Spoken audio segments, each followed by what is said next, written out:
ಶಿಡ್ಲಘಟ್ಟದಲ್ಲಿ ನಗರಸಭೆ ಪೌರ ಆಯುಕ್ತರು ಹೆಣ್ಣುಮಗಳ ಮೇಲೆ ಇತ್ತೀಚೆಗೆ ಯಾವ್ಯಾವ ರೀತಿ ತುಚ್ಛವಾಗಿ ಕಾಂಗ್ರೆಸ್ನ ಅಭ್ಯರ್ಥಿ ಮಾತಾಡಿದ್ರು ಅಂತಕ್ಕಂಥದ್ದು ಇವತ್ತು ಜಗತ್ ಜಾಹೀರ. ಬಹುಶಃ ಇತ್ತೀಚಿನ ದಿನಗಳಲ್ಲಿ ಕಾಂಗ್ರೆಸ್ನವರು ಒಂದು ಹೊಸ ಮಸೂದೆಯನ್ನು ಇಂಟ್ರೊಡ್ಯೂಸ್ ಮಾಡಿದರು, ದ್ವೇಷ ಭಾಷಣ ಅಂತ ಹೇಳಿದರು.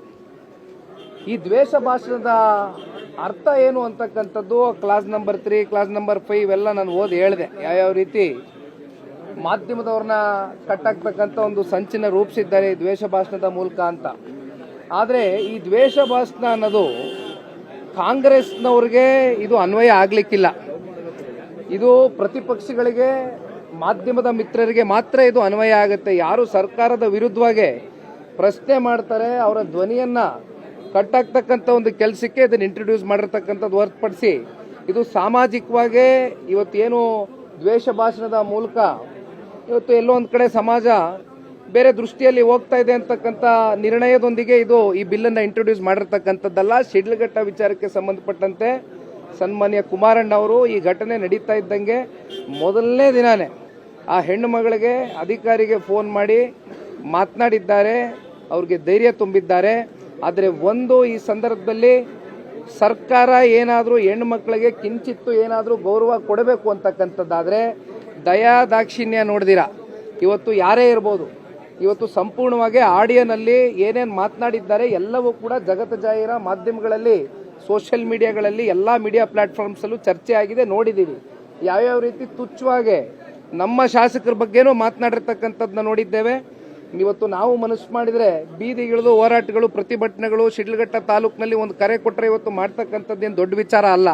ಆದರೆ ನಾವೆಲ್ಲರೂ ಶಾಂತಿಯುತವಾಗಿ ಹೋಗಬೇಕು, ತಾಳ್ಮೆಯಿಂದ ಇರಬೇಕು ಅಂತಕ್ಕಂಥದ್ದು ಸರ್ಕಾರಕ್ಕೆ ಒಂದು ಎಚ್ಚರಿಕೆಯನ್ನು ಕೊಡ್ತೇವೆ. ಈ ಕೂಡಲೇ ಮುಖ್ಯಮಂತ್ರಿಗಳು, ಉಪಮುಖ್ಯಮಂತ್ರಿಗಳು ಇವತ್ತೇನು ಈ ವ್ಯಕ್ತಿ ಒಂದು ಹೆಣ್ಣು ಮಗಳ ಬಗ್ಗೆ ಒಂದು ದೌರ್ಜನ್ಯವನ್ನು ಎಸೆದಿದ್ದಾರೆ, ಒಂದು ಧಮಕಿಯನ್ನು ಹಾಕಿರ್ತಕ್ಕಂಥ ಪ್ರಕರಣ ಏನಿದೆ, ಇದಕ್ಕೆ ಈ ಕೂಡಲೇ ಅವರು ಆಕ್ಟ್ ಮಾಡಲಿಲ್ಲ ಅಂತಕ್ಕಂಥದ್ದಾದರೆ ಜನತಾದಳ ಪಕ್ಷದ ಕಡೆಯಿಂದ ನಾವು ದೊಡ್ಡ ಮಟ್ಟದಲ್ಲಿ ಬೀದಿಗಿಳಿದು ಹೋರಾಟವನ್ನು ಮಾಡ್ತೇವೆ ಅಂತಕ್ಕಂಥದ್ದು ಈ ಸಂದರ್ಭದಲ್ಲಿ ಬಹಳ ಗಟ್ಟಿಯಾಗಿ ಹೇಳ್ತೇನೆ. ಶಿಡ್ಲಘಟ್ಟದಲ್ಲಿ ನಗರಸಭೆ ಪೌರ ಆಯುಕ್ತರು ಹೆಣ್ಣುಮಗಳ ಮೇಲೆ ಇತ್ತೀಚೆಗೆ ಯಾವ್ಯಾವ ರೀತಿ ತುಚ್ಛವಾಗಿ ಕಾಂಗ್ರೆಸ್ನ ಅಭ್ಯರ್ಥಿ ಮಾತಾಡಿದ್ರು ಅಂತಕ್ಕಂಥದ್ದು ಇವತ್ತು ಜಗತ್ ಜಾಹೀರ. ಬಹುಶಃ ಇತ್ತೀಚಿನ ದಿನಗಳಲ್ಲಿ ಕಾಂಗ್ರೆಸ್ನವರು ಒಂದು ಹೊಸ ಮಸೂದೆಯನ್ನು ಇಂಟ್ರೊಡ್ಯೂಸ್ ಮಾಡಿದರು, ದ್ವೇಷ ಭಾಷಣ ಅಂತ ಹೇಳಿದರು.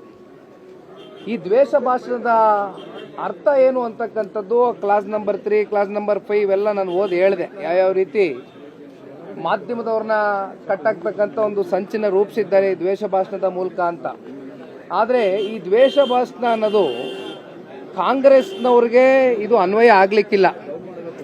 ಇದು ಪ್ರತಿಪಕ್ಷಗಳಿಗೆ, ಮಾಧ್ಯಮದ ಮಿತ್ರರಿಗೆ ಮಾತ್ರ ಇದು ಅನ್ವಯ ಆಗುತ್ತೆ. ಯಾರು ಸರ್ಕಾರದ ವಿರುದ್ಧವಾಗಿ ಪ್ರಶ್ನೆ ಮಾಡ್ತಾರೆ ಅವರ ಧ್ವನಿಯನ್ನ ಕಟ್ಟಾಕ್ತಕ್ಕಂಥ ಒಂದು ಕೆಲಸಕ್ಕೆ ಇದನ್ನು ಇಂಟ್ರೊಡ್ಯೂಸ್ ಮಾಡಿರ್ತಕ್ಕಂಥದ್ದು ಹೊರತುಪಡಿಸಿ ಇದು ಸಾಮಾಜಿಕವಾಗಿ ಇವತ್ತೇನು ದ್ವೇಷ ಭಾಷಣದ ಮೂಲಕ ಇವತ್ತು ಎಲ್ಲೋ ಒಂದು ಕಡೆ ಸಮಾಜ ಬೇರೆ ದೃಷ್ಟಿಯಲ್ಲಿ ಹೋಗ್ತಾ ಇದೆ ಅಂತಕ್ಕಂಥ ನಿರ್ಣಯದೊಂದಿಗೆ ಇದು ಈ ಬಿಲ್ಲನ್ನು ಇಂಟ್ರೊಡ್ಯೂಸ್ ಮಾಡಿರ್ತಕ್ಕಂಥದ್ದಲ್ಲ. ಶಿಡ್ಲಘಟ್ಟ ವಿಚಾರಕ್ಕೆ ಸಂಬಂಧಪಟ್ಟಂತೆ ಸನ್ಮಾನ್ಯ ಕುಮಾರಣ್ಣ ಅವರು ಈ ಘಟನೆ ನಡೀತಾ ಇದ್ದಂಗೆ ಮೊದಲನೇ ದಿನಾನೇ ಆ ಹೆಣ್ಣು ಮಗಳಿಗೆ ಅಧಿಕಾರಿಗೆ ಫೋನ್ ಮಾಡಿ ಮಾತನಾಡಿದ್ದಾರೆ, ಅವ್ರಿಗೆ ಧೈರ್ಯ ತುಂಬಿದ್ದಾರೆ. ಆದರೆ ಒಂದು ಈ ಸಂದರ್ಭದಲ್ಲಿ ಸರ್ಕಾರ ಏನಾದರೂ ಹೆಣ್ಣು ಮಕ್ಕಳಿಗೆ ಕಿಂಚಿತ್ತು ಏನಾದರೂ ಗೌರವ ಕೊಡಬೇಕು ಅಂತಕ್ಕಂಥದ್ದಾದರೆ ದಯಾ ದಾಕ್ಷಿಣ್ಯ ನೋಡ್ದಿರ ಇವತ್ತು ಯಾರೇ ಇರ್ಬೋದು, ಇವತ್ತು ಸಂಪೂರ್ಣವಾಗಿ ಆಡಿಯೋನಲ್ಲಿ ಏನೇನು ಮಾತನಾಡಿದ್ದಾರೆ ಎಲ್ಲವೂ ಕೂಡ ಜಗತ್ ಜಾಹೀರ ಮಾಧ್ಯಮಗಳಲ್ಲಿ, ಸೋಷಿಯಲ್ ಮೀಡಿಯಾಗಳಲ್ಲಿ, ಎಲ್ಲ ಮೀಡಿಯಾ ಪ್ಲಾಟ್ಫಾರ್ಮ್ಸಲ್ಲೂ ಚರ್ಚೆ ಆಗಿದೆ, ನೋಡಿದ್ದೀವಿ. ಯಾವ್ಯಾವ ರೀತಿ ತುಚ್ಛವಾಗಿ ನಮ್ಮ ಶಾಸಕರ ಬಗ್ಗೆನೂ ಮಾತನಾಡಿರ್ತಕ್ಕಂಥದ್ದನ್ನ ನೋಡಿದ್ದೇವೆ. ಇವತ್ತು ನಾವು ಮನಸ್ಸು ಮಾಡಿದರೆ ಬೀದಿಗಿಳಿದು ಹೋರಾಟಗಳು, ಪ್ರತಿಭಟನೆಗಳು ಶಿಡ್ಲಘಟ್ಟ ತಾಲೂಕಿನಲ್ಲಿ ಒಂದು ಕರೆ ಕೊಟ್ಟರೆ ಇವತ್ತು ಮಾಡ್ತಕ್ಕಂಥದ್ದೇನು ದೊಡ್ಡ ವಿಚಾರ ಅಲ್ಲ. ಆದರೆ ನಾವೆಲ್ಲರೂ ಶಾಂತಿಯುತವಾಗಿ ಹೋಗಬೇಕು, ತಾಳ್ಮೆಯಿಂದ ಇರಬೇಕು ಅಂತಕ್ಕಂಥದ್ದು ಸರ್ಕಾರಕ್ಕೆ ಒಂದು ಎಚ್ಚರಿಕೆಯನ್ನು ಕೊಡ್ತೇವೆ.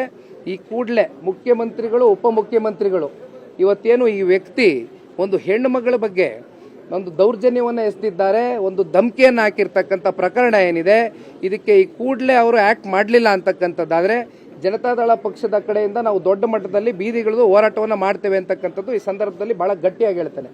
ನಿರ್ಭೀತ, ನಿಷ್ಪಕ್ಷಪಾತ, ವಿಶ್ವಾಸಾರ್ಹ ಸುದ್ದಿಗಳಿಗೆ ಮತ್ತೊಂದು ಹೆಸರಾಗಿರುವಂತ ನ್ಯೂಸ್ 18 ಕನ್ನಡ ಈಗ ಆಪ್ನಲ್ಲೂ ಲಭ್ಯವಿದೆ.